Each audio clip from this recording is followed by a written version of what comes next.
I took him golf recently. I thought, I'd never play this game. Old man's game, never do it. But my kids play, so I want to play with them. So I go out, and I do really well. I go out on this one day, and I out-power by my instructor. I'm feeling really proud. The next day, I'm not feeling so proud. I keep putting the ball in the water again. I'm so frustrated. Put down another one. Put down another one. I don't care. I don't care what my score is. Let's do it. And finally, I was getting frustrated. He's going things like, ain't it a bitch? This is golf. And I'm going, bull. I said, you're a terrible instructor. I said, because I should at least be consistent at whatever shitty level I can achieve. I said, I know I'm not Tiger Woods, but I should be able to be consistent, and you're just telling me it's difficult. Telling me it's difficult is not helping. Tell me what to do. He said, well, actually, you're only a little bit off. I said, could have fooled me.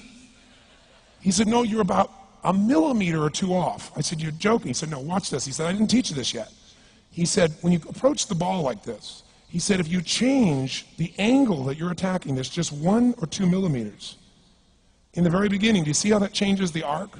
This one, instead of being on the green, by 1 millimeter, now you're in the water. 1 millimeter over here, you're in the sand. And he said, and also you're hitting the ground by 1 millimeter sometimes. You're not stroking it, just 1 millimeter. I thought, what a great belief system that when all hell's breaking loose and nothing's working, that you're only 1 millimeter off. Because most people think it's impossible, so they give up. Isn't that true? And in real life, it's true. So 2 days later, I'm going to see one of my clients. I do a lot of coaching, and I have a man who's the top plastic surgeon in the world. He's going through some tough times in some aspects of his life. But this is a guy that gets paid by Sultan of Brunei $1 million to fly over and do 3 people's faces.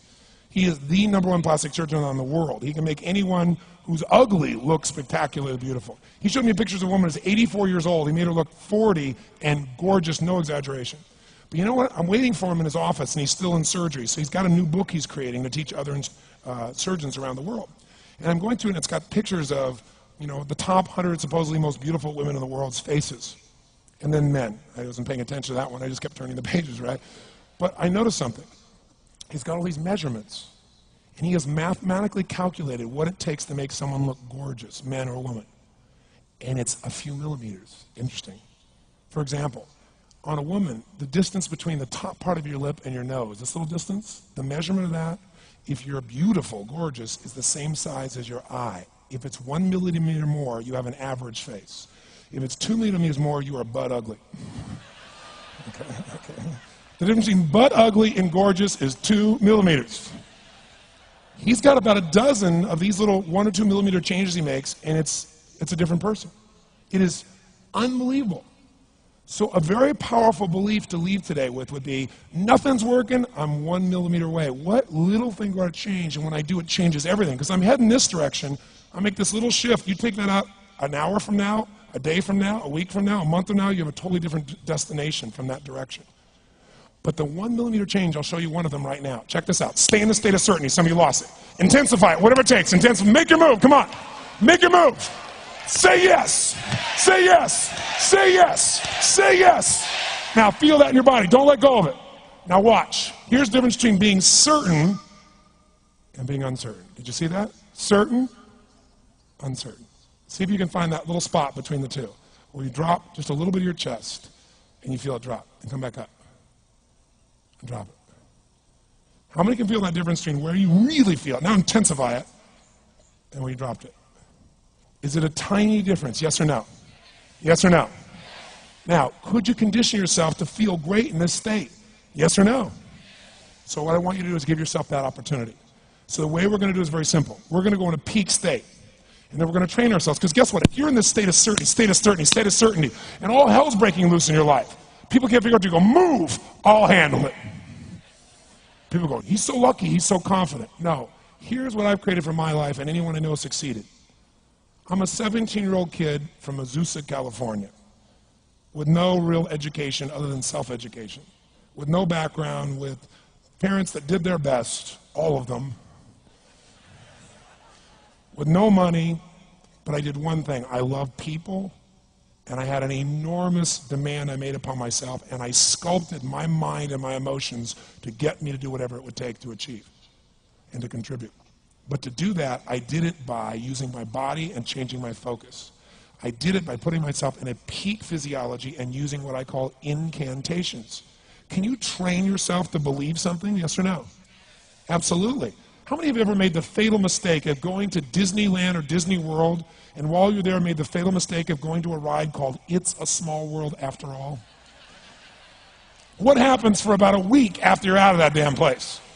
You're still singing this thing in your head in 24 languages, right? Well, let me tell you something. How many of you have things when you want to go achieve them and this part of your voice goes, oh, it's not going to happen, or forget it? How many got a voice that sometimes interrupts that good pattern? Say I. And what you want to do is train a new one. So starting when I was 17, I started doing incantations, not affirmations. Affirmation, you go, I'm happy, I'm happy, I'm happy, I'm happy, I'm happy. What's the problem? You haven't changed your what? Your what? Physiology. If you don't change your physiology, you won't get anything. So an incantation is not only you speak it, but you embody what you're saying with all the intensity you can. And you do it with enough repetitions that it sticks in your head. Like It's a Small World, now the conversation in your head is always the same and it gives you what you want. So you use your body and your voice. So 17 years ago, I started doing things. I was working for Jim Rohn, this speaker, and I was 17 years old.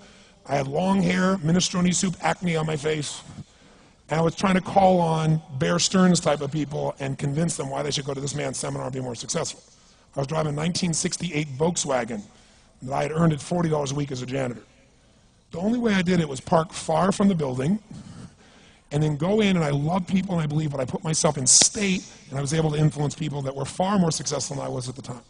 I would do something that I still do backstage and have done for 23 years because I don't hope I'm going to be in a good state, I demand it.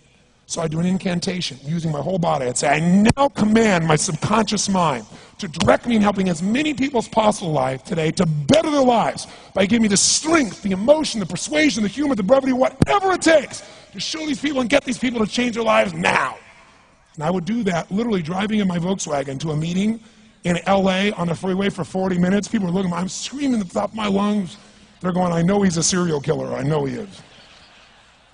But by the time I entered that room, when two people meet, if there's rapport, the person who's most certain will always influence the other person. And I was totally certain, and they were trying to get revved up to certainty. Do you agree with this, yes or no? I do another one because I was poor. I changed my mindset. I kept doing things, but I never got beyond it. I'd say God's wealth is circulating in my life. His wealth flows to me in avalanches of abundance. All my needs, desires, and goals are met instantaneously by infinite intelligence, for I'm one with God and God is everything. And I would imagine the abundance of my life, and I would feel so grateful. And a year later, I went from making $38,000 a year to making $1 million a year in 1 year. Because successful people do what failures won't. You follow me on this? You know?